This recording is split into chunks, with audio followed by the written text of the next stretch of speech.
विधायक शंकर घोष ने पुलिस पर विपक्षी पार्टी के काउंटिंग एजेंटों पर दबाव बनाने का लगाया आरोप।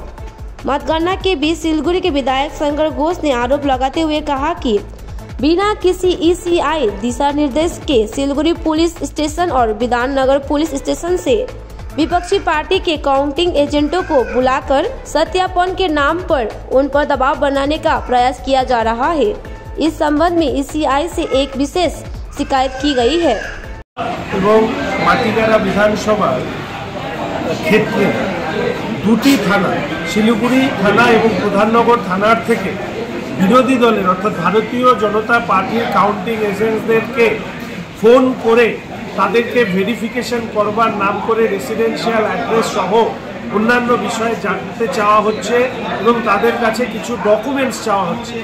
এই খবর পাওয়ার সাথে সাথে আমি থানায় যে অফিসাররা ফোন করেছেন তাদের কাছে জানতে চাই যে ইসিআই কোন অর্ডারের ভিত্তিতে এই ভেরিফিকেশন থানা করছে।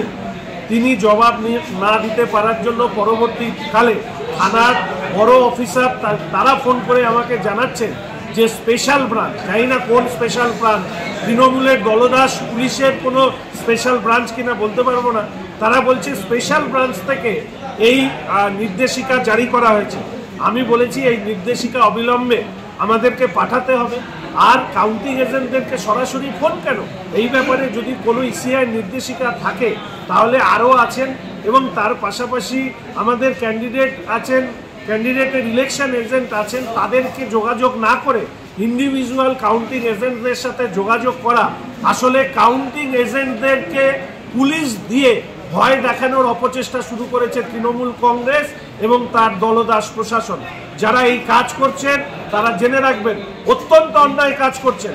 রাজ্যের সরকার বদল হলে এই যে যত ফোন নাম্বার এসছে এই ফোন নাম্বারগুলো আমাদের কাছে থাকলো। আমরা ইসিআইয়ের কাছে জানতে চেয়েছি এই ধরনের কোনো নির্দেশিকা আছে কিনা, যদি না থাকে তাহলে ইসিআইয়ের কাছে এই অফিসারদের বিরুদ্ধে ব্যবস্থা নেওয়ার আমরা অনুরোধ জানাবো।